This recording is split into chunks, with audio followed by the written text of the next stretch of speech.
been a pretty long time since I've made a review, and since I've spent most of my time playing this game, I decided to go ahead and review it. So today we're going to be looking at the wonderful world of Genshin Impact.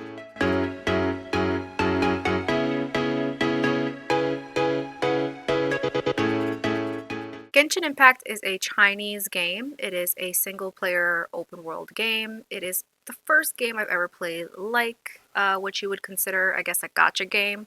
That's what it seems to be called. This is my first time playing a Asian-inspired type of game, so I was very excited to kind of experience how it is, and this is going to be a pretty long video just because I want to kind of talk about, it's going to be a review slash kind of like all the things that you'd expect playing this game. So for any new people that might be interested in playing the game, I hope that this video will kind of help to make a decision for you. So let's get started. So this game starts off showing you two twins flying across the cosmos, and all of a sudden their path is blocked by some lady in bandages. You watch a short montage of them swirling through her powers, and then the game gives you a choice of who would you like to journey with. Would you like to journey in the form of a female or a male? They go ahead and have you name the character, which I think is weird because then you discover what the character's name is, and from then on it just seems kind of silly to keep calling me the name I've chosen when the character clearly has a chosen name. But whatevs, I gave her a name and we continued on. You then watch a horrible scene as your twin is swept from you, and then all of a sudden she's sad, and then she's sad on the beach. Then she meets a character named Paimon, who's this floating, glittery, cliche character that's going to be really loud and annoying, and you don't really think it's not that bad until you start to progress into the game and realize that this character is going to be talking for your character. So her voice is pretty vital, and this type of character has a very screechy voice. At first it sounds very cute and you're okay with it, and then all of a sudden it becomes nails on a chalkboard, and I just have the hardest time listening to her anytime there's a cutscene.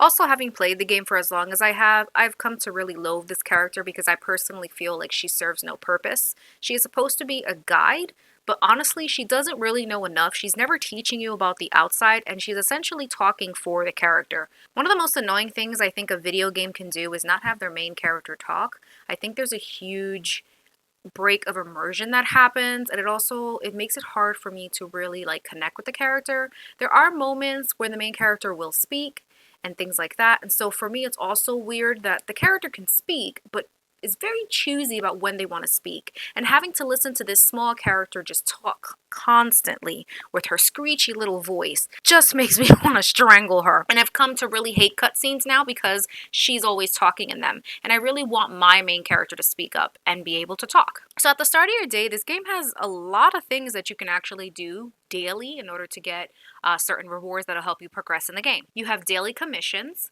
They also have something called a battle pass, which is basically something that holds things that you need to achieve in order to get points, and once you get points you get rewards. There are two different kinds of packs of this you can pay. I believe one is $5.99, the other one's $11.99, and that'll give you basically more rewards. On the bottom of the pass you have two sets of rewards that you can get. If you choose not to get it, you'll just get the top. And then there's the other pack that offers weapons. So when you reach, I believe it's level 50, you get access to 4-star weapons, which you can customize with your characters. And now to the bane of our existence. This is the wishing part of the game. It's like basically being in a slot machine, like a casino, very casino slot machine, Vegas vibe. You basically can roll, and you can use certain amount of gems to get whatever character you see. There's always 2 5-star characters up each banner. It lasts about 30 days, and you can try to get these characters within that time frame. However, it's all generated randomly, so just because you roll on that banner doesn't mean you're going to get that character. You can sit there rolling 80, 100, sometimes 200 times and not get the character you intend. There are several things you can do in order to get the character, like you can use the Primo Gems, which are on the top corner. You can use the Intertwined Fate, which is that ball sphere kind of thing. There's also a weapons one that just does weapons, and usually those 2 first weapons will be whatever they'll correlate to the 2 characters that you see. And then the last banner is going to be just a standard wish banner. It'll have just the set amount of characters that stay there. I know there's a lot of debate about these systems, and a lot of people defend it, other people don't. I personally don't really care for this system. I come from a generation where you played a game and you enjoyed it. It was a complete game. You never had to pay any extra money. You just paid the initial fee and that was it. You moved on with your life. But the gaming world has expanded and there's lots of different ways now that people can enjoy gaming, and now it seems to just be the norm to spend money on a game and then spend money inside the game. This game actually, I do want to mention, is free. So I guess that kind of compensates a little bit for it, but they make it very hard. And so either way you look at it, it's really hard to enjoy the game free. It really sometimes just makes it seem like the only way I'm going to enjoy this game is if I spend money, if I want to enjoy it to the fullest. Other features this game has is an actual shop where you'll have characters that you can get. You have weapons that you can get, and then you also have items like weapon ascension materials and things like that.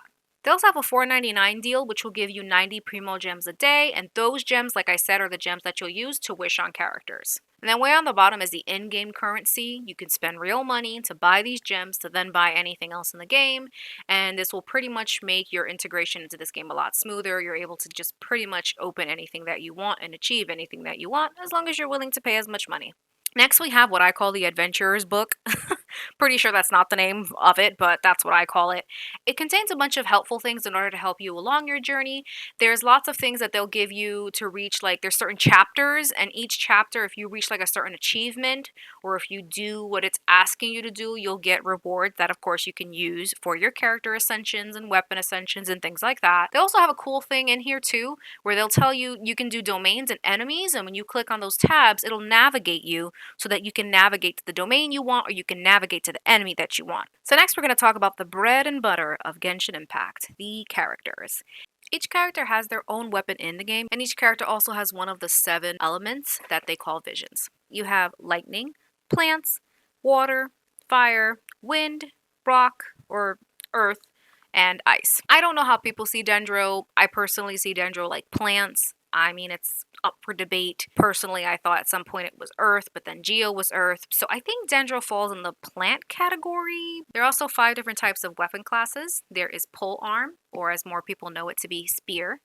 Pole Arm is extremely swift with their movements, and they have a certain attack where they can barrel through the enemy. Sometimes that can be kind of annoying because you could end up falling off the cliff or maybe just going in a direction that you're not expecting to go. So sometimes it can be helpful and other times it can't be.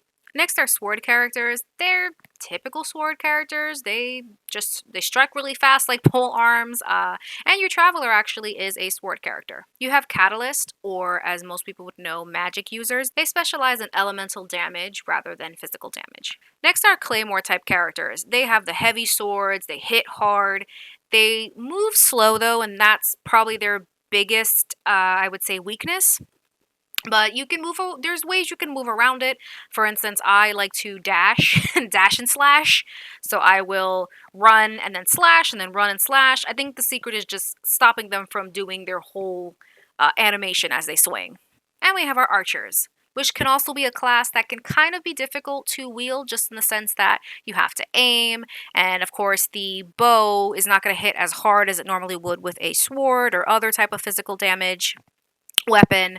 But once again, like I say, just depends on the build, because one of my strongest characters on my team is the guy that I just showed, Tainari. He's one of my strongest characters and he's a bow user. And it's actually not that hard. I would have thought using an archer would be really hard for me, and it can be kind of challenging on the PlayStation, but once I got used to it, it wasn't that bad and I ended up being able to like shoot enemies real fast, and it's actually really enjoyable. It makes you feel good. They'll have 5 artifacts that you need to upgrade, as well as a 6-point constellation, which is basically extra skills that the character will get, or there will be things that will heighten the current character skills. And then they have talents, which are the character's main powers that they're going to use throughout the game. The 3 talents that you're going to be upgrading will be the standard attack, the elemental skill, and then the elemental burst. So a lot goes into upgrading just one character. One of the biggest challenges of this game is having enough resources to upgrade these characters. There's currently, I think, 61 characters in this game. I have 33, and I've had to just main maybe 4 or 5 characters because it is really hard to be able to get a character up to its full level and to make sure that they have just the highest amount of all the artifacts and things like that. It's excessively grindy in this way, especially if you can't pick and choose what artifacts you want. If it's all random, you're just sitting there hoping and praying that you're gonna get it. And this game doesn't care how long you've been sitting there. They'll have you sitting there forever waiting for the perfect artifact. As far as the character design goes, I think it's some of the best that I've seen in a game as far as like Asian, I guess I would say, or just any anime game that I've seen. My fiance has shown me a few other games that he's played, and I don't think nothing compares to just how beautiful these characters are designed. They do have the same structure as far as the females, the males, and then the child characters that they have. They all have the same structure as far as like body wise. None of their bodies are different. They all move the same, they all sit the same, but they do have different animations, they all have different personalities, and of course, things like that. Each weapon that the character has can be upgraded to level 90, just as the character. Of course, as you go higher and higher, it does make it very hard, and sourcing material also becomes very hard. Getting back to the artifacts, so you have 5 artifacts that you can put on your character. There is so many different choices when it comes to artifacts, and all the artifacts do different things. It's just all about you finding out how that character works and then finding the artifact set that works for them. There's of course a bunch of guides that you can look into, but at the end of the day, you just do whatever you want to do and you just fix your character however you want to fix them. They have several levels that you can go to. But obviously the most important that you're going to want to focus on is getting a gold artifacts, which goes up to the level 20, and that's going to maximize the damage and all sorts of other support and things that you can put on your character. And then, as I mentioned before, this is the constellation. So the constellation is a very interesting thing. You cannot get the constellation unless you roll, like Wish, like I showed you guys before, and you get the same character. That is the only way you can get the constellation in this game. So I do have a bit of a problem with this because I feel like you'll always be missing out. The game forces you to want to wish on these characters because obviously at some point you're going to want to get their constellation. You'll never be able to unlock these characters' full potential unless you have the constellation. But realistically, getting the constellation is almost god near impossible unless you have the money to put towards wishing. There's one of the biggest problems I have in this game, because once again, like I said, you're at a disadvantage. Your characters will never be as strong as they could be if they don't have their constellations. 4-star characters are probably the easiest to get constellations for, but even then, it's all a crapshoot. You're just slot machining it and hoping that you get the same character 6 times in order to get this constellation. And you can imagine it's even harder for 5-starred characters. The only character that's able to have their constellation full is your main character, who is called the Traveler. Whenever they go to a different nation, they'll have to progress through the game, and as they progress through the game and they do certain achievements, they will go ahead and get the bottle, which will allow them to have their constellation. So essentially, unless you're going to be wishing and spending lots of money, your Traveler is probably going to be the strongest character when it comes to any element, just for the simple fact that it's the most achievable. So your Traveler, who is your main character, is essentially probably the easiest character to upgrade, like I said, in the sense that you don't really have to use any of the out-game elements. They're all inside. It's easy to get their constellation, things like that. They're also special in the sense that they are not stuck to one vision. They can use all the elements.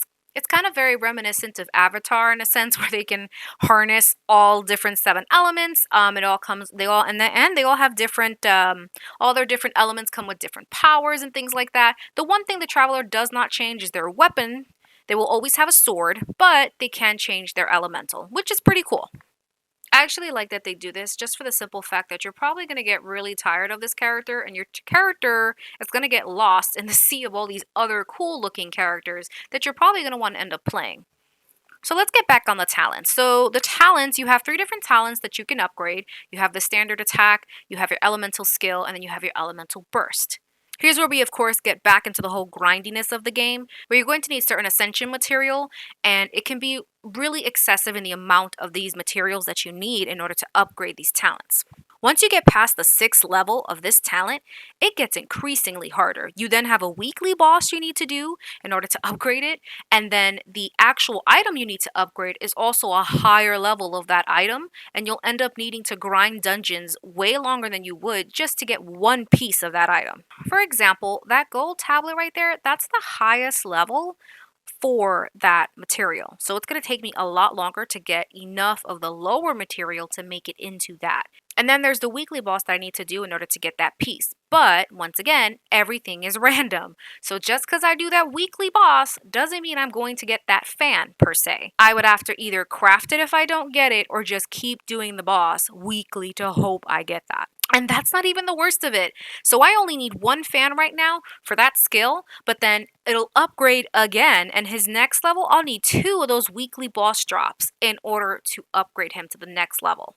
So just trying to focus on one character is just so much work, let alone focusing on four and having enough resources and everything else in the game to be able to really upgrade your characters to their max capacity. The game also offers you a nice little section where you can see about the character. You can learn about them. All the characters have birthdays, they have voiceovers, they'll tell you who does the voice of the character depending on what language you've chosen. I find the combat in this game to be very fun.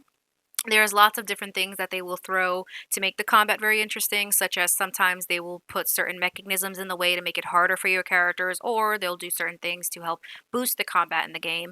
The game is very heavily based on switching your characters and creating something they call elemental reaction.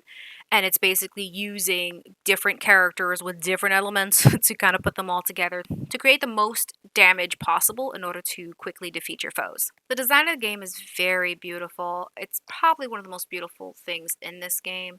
Also, the music is also just so exceptionally well. Every nation has its own design very differently. You can tell where you are by looking around. The folks of the nation all have different clothes. I mean, and then the music itself, you can close your eyes and you can play something, and I know where I'm at based upon the music. It's just such a wonderful, like the amount of dedication and time that it took to make those things and make them really stand out. Like you're in one world, but each of these nations are so different. It's like being in a different world, but also being in the same world. I don't even know how to explain it. It's just it's just something you gotta experience. But it's so like very beautiful. I can't say enough. Just sometimes you can just sit there and just enjoy the view, like you're actually there, like watching the sunset or watching how beautiful the stars are at night. I mean, it's that clean and crisp that it just looks so good. They do have a photo mode, but it's not that great. It kind of doesn't really allow you to do much other than just take a standard picture of your character. There are no poses or anything fun that the character can do. So I feel like maybe that could have been kind of worked on a bit better to kind of enjoy the scenery, enjoy everything that they've put so much effort into. It would have been nice to kind of be able to have your character interact a bit more with things in the game and things like that. But I have to say the music and just the overall look of the game is probably one of the best things about this game. I've got some of these tracks on my Spotify. Like it's pretty serious. It's just it's great. The detail that they put into the songs and it's awesome. I have never been so in love with game music before. So along with the main story of the game, there are quests that you can do for each character, and this is like an introduction to characters. Certain quests are locked behind these though, and you'll have to do this first before to do the quests. In order to get access to these, you have to do the daily commissions so that you can get keys to unlock this.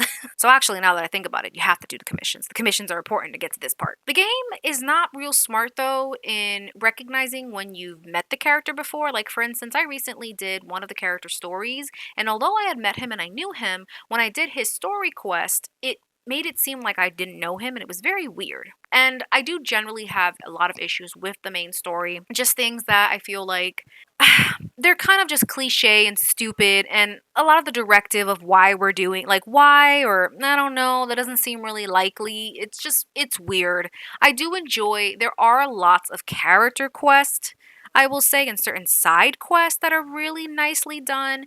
And I've also read that they tend to do a lot of stories, like a lot of the stories are actually based upon like Chinese history, and that I think is very special and very cool that they do those things. And so that is really nice to appreciate. And they'll go as so far as to give you like cutscenes and things. So it's like very theatrical, very pretty, with certain things like that. And that's really great. The main story, like I said itself, lots of weird issues here and there, and the whole main character not talking also is a really big problem for me.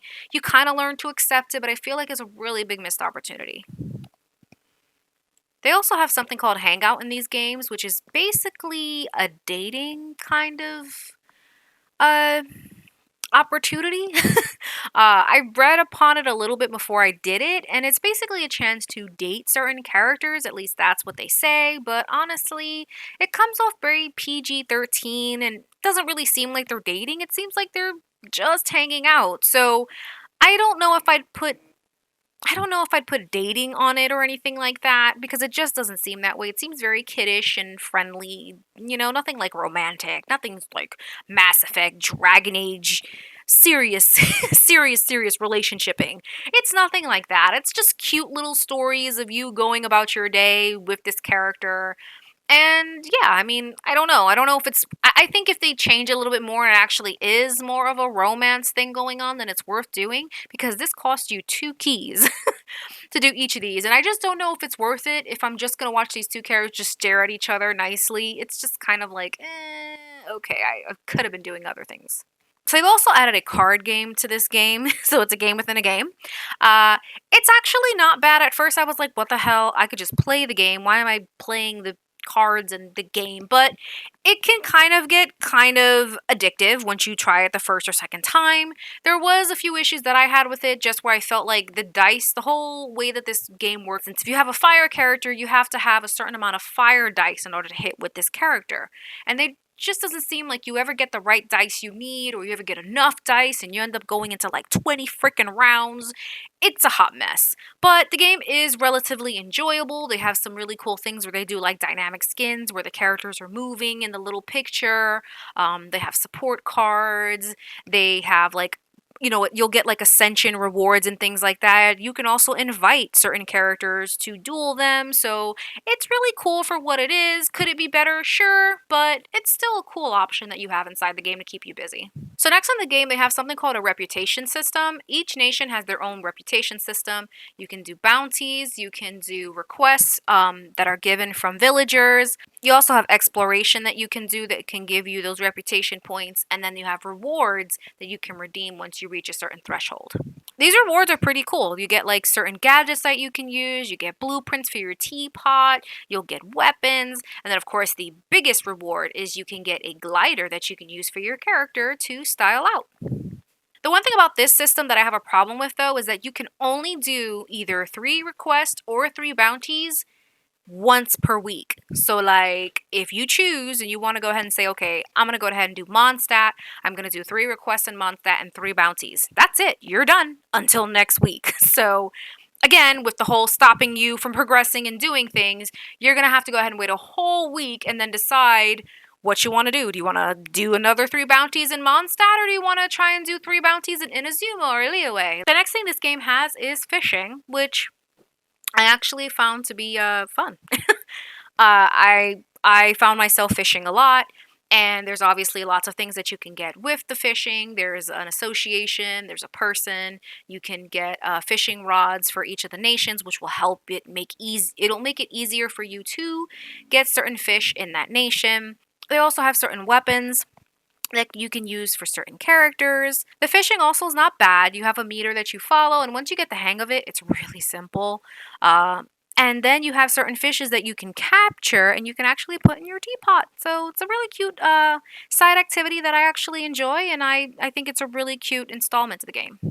If I do have to critique, I will say that it takes 72 hours for your fish to respawn, so that can be kind of annoying when you're trying to get a certain type of fish so that you can get the fishing rod or things like that. Okay, so let's go ahead, let's just attack the elephant in the room.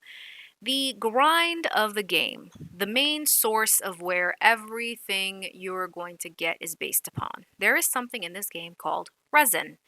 And you can't you literally the world revolves around this.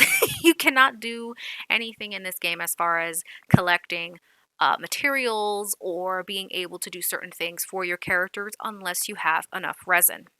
They'll have a few different forms of resin. They'll have the moon, which is fragile resin, and that gives you 60 resins. They also have condensed resin, which is when you put of I believe it's 40 resins together, which doubles the drop when you go into a domain. And then you also use resin to do weekly bosses as well as character ascension material bosses. And once again, when you couple that all together with everything else you're trying to get for one character and then four characters, it is so difficult.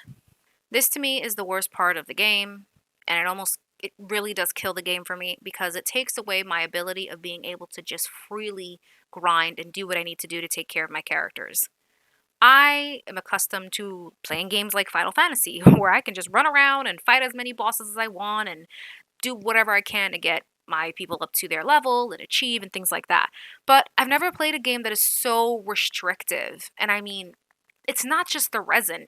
This game is restrictive in just so many things. You can only make a certain amount of rocks a day. You can only uh there's only certain there's chests that only appear on certain days. You can only make a certain amount of something a day. There's something in this game called like a transmutation. I don't know. I can't remember the full name of it. You guys know what I'm talking about if you've played this game, but it's this little thing that makes material you don't want into material you can use. But you can only use it once every 6 days. And the stuff they're dropping is not enough. You're going to run out of it within a day. But that's the kind of everything is so limited. Like there's so many roadblocks in this game. You can't just freely enjoy it. You can't freely make as many things as you want. This game is constantly stopping it and making it so that you have to breadcrumb your way through. And I understand a lot of why this game does what it does. I get it. I'm not saying I don't. I get that this is a certain style of game, but I just think that it's I don't know. I can't say that I really agree with the way that the style of this game is. This is an ongoing game too. This is not like a just one and done kind of game. It's a game where you have to wait for content to be given or release, I should say, and then there's updates on the game. So I understand that this is why it's made this way. A lot of the things that are done and the limits that are put are so obviously you don't burn through the game and then you're just sitting there waiting for it. They try to keep you on your toes by doing certain things like events. However, if I just wanted to work on my characters for a day, I couldn't do it. I wouldn't be able to unless I'm willing to spend money. And I don't think when it comes to something like this, money should play a factor. I think that I should be able to have free range when it comes to taking care of my characters and upgrading them. Essentially because no matter what I do, my characters are never going to be strong enough anyways without their constellations. Their crafting, they try to do things to make it so that the grind isn't so bad and that basically all the materials that you've gotten that you don't want are not like wasted. Like when you go to crafting, you're able to kind of give your I don't want these to hopefully get things you want. But once again, that's also controlled by random stuff. So you can use, for instance, they have a section with artifacts where you can craft golden artifacts that you need, but you have to use 3 golden artifacts to hopefully get one that you want, and it's random. So you'll end up getting a random artifact that's gold. You sacrifice 3 and it's not even the one you want, which has been happening to me so often. It's so frustrating. Like I said before, this game will give you lots of events to keep you on your toes. There's lots of things that they'll put out to kind of get you to still want to come in and play the game while they start to update the main story. Another one of the cool things that they do is they give you test runs for each character. So every time they release a banner in 30 days, they'll give you a trial run that you can do for each of the 5-star characters and then, of course, the 4-star characters. Once you're done completing the trial, you will get ascension materials for that character. They also have food in this game, which I think is really fun. I love cooking and baking in real life, so being able to cook and do things like that in the game is really fun. They also help for replenishing your characters in case they die or they're weak. This is another great option that you can use when you're adventuring out. My biggest issue with the cooking aspect, like I said, some items are extremely hard to get, and you can't source them like a lot. You can't source a lot of them in bulk, or a lot of the recipes will use a lot of that item, so you end up just running out completely. Like I run out of crabs. I can't tell you how many times I've run out of crabs just making 2 or 3 dishes because like each of those dishes need like 4 crabs each. And I wouldn't say crabs are necessarily hard to get, but they kind of are, I guess, in a sense. If you know where to get them, I would say kind of pinpoint that on the map, but for me, it's a constant struggle to get certain things. Or like at first being able to get meat was really hard. Like the slabs of meat or chicken, those items are really hard to source. They have updated the game though since then, and their newer regions, the animals that drop those items have started to drop more of them. So instead of dropping like 2 pieces of meat, each animal's dropping like 4 pieces. So I don't know if they listened to a complaint that maybe a majority of players made, but that has made it a lot easier to get certain materials. So one of the things that you're going to be doing every day when you sign is you're going to be doing daily commissions like I mentioned before. These daily commissions can be very repetitive. A lot of them really aren't super, different or inventive from each other. You can switch your nation as far as where you do them, and based on where you do them, you can actually unlock certain world quests, which is another annoying thing because again, these daily commissions are random. You can't really choose and pick which ones you want. I've also heard that a lot of them are rare to get certain quests to pop up. So it can be very daunting and, like I said, very repetitive in a sense. Like there are some that have you just fighting enemies and you got to fight a wave of enemies. And then there are some where you have to reach a certain point or reach the chest or just little things like that, like carry the supplies, sabotage the slime balloon, like just common things. There's not really a huge slew of interesting things that you can do. I feel like there could have been a lot more variety here, but I mean, it is what it is. Once you're done doing your daily commissions, you go ahead and give them into the Adventurers Guild, and they'll go ahead and give you certain rewards. The rewards are usually all the same as far as just like experience. You'll get some gems, you'll get some Mora, which is money, and it's pretty much all the same. Like, so you don't have to do your dailies, but I mean, it's pretty much just free stuff. So I just do it, whatever, get your free stuff and get off. But like I said, they could add some more variety to it so that you don't get so bored and you're like, ugh, I don't really want to do it. What's the point of doing it? Like after a while, you're going to get tired of doing the same crap all over again. They also have expeditions in this game where you can basically send out your characters to get materials for you. You can get like food. You can get rocks to craft weapons and things like that, or you could just get some money. You're going to need a lot of Mora because everything in this game, as far as like ascension and things like that, requires Mora. Mora is the money, is the currency in the game, like money basically. They call it Mora.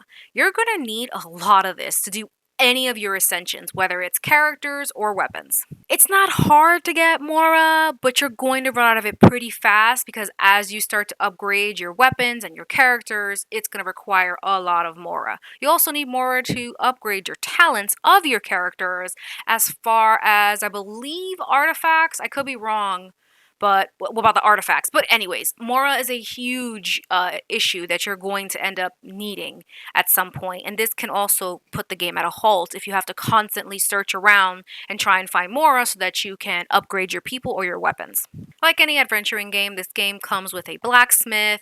You can buy groceries for your cooking. The blacksmith, like I said before, also has a limit of how many things you can do in there. This can be very frustrating. As far as cooking, like I said before, you can buy some of your items from the grocery stores around your nations. However, it is very pricey.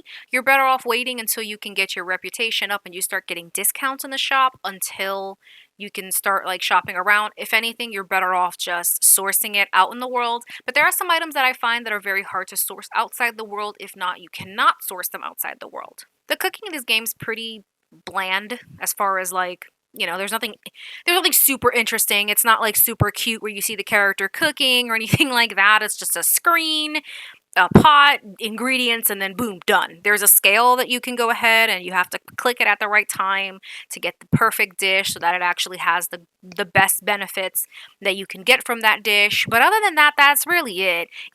Some characters will have certain benefits, so that's important to look at too, and that's really cool because sometimes you'll have certain characters that can actually double the amount of recipes that you're making. Also, a really cool thing that I like that they put in this game is every nation has their own set of specialty dishes. So if you go around every nation, you can actually buy recipes from the store. You'll get recipes from doing certain quests, or you'll actually get recipes from doing you'll reach certain reputation level in the city. You'll actually get a specialty dish of theirs. So now we're going to talk about one of my favorite things is the teapot aspect of the game. It's a gift that you get after you do a certain quest line, and it's basically you fixing up it's a home. You can do renovations, things like that. You can also put your companions. So all of the companions that you have, you can put them in your teapot if you want.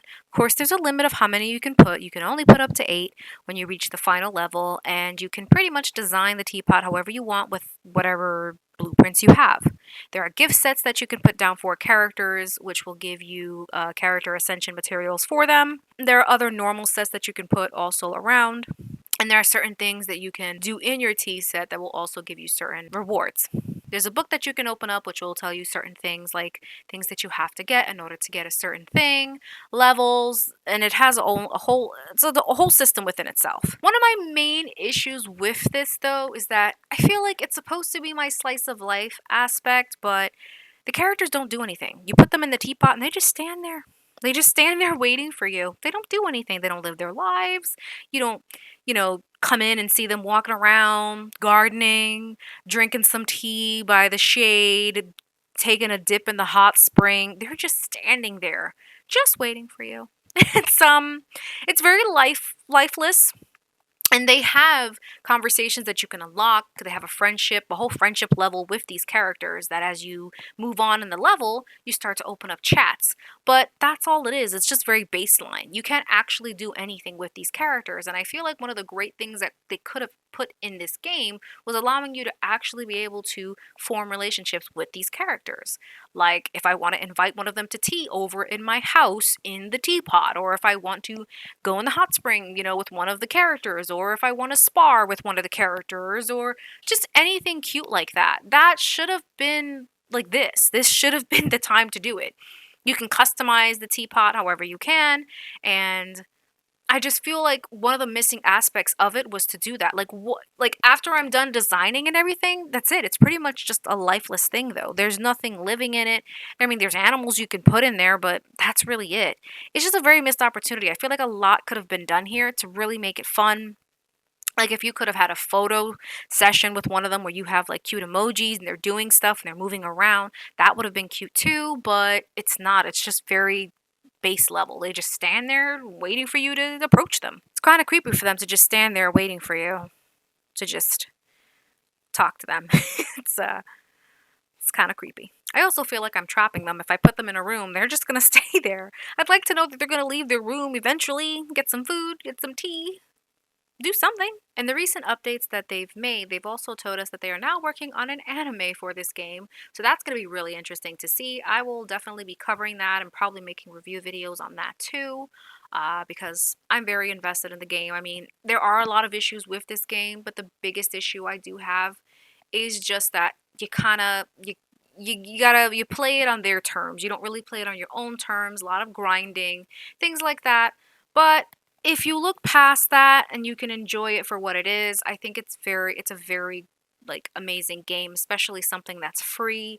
I think if you like anime games or anime style games or Asian games, I mean anything like that, you like cute characters, this is definitely a game you're going to want to try out and just see how you like it. I mean, it doesn't hurt. Like I said, it's free. So I hope this video wasn't wasn't too long. I hope you guys enjoyed the video. If you are currently playing Genshin Impact, I would love to know your thoughts on it. What are your favorite characters?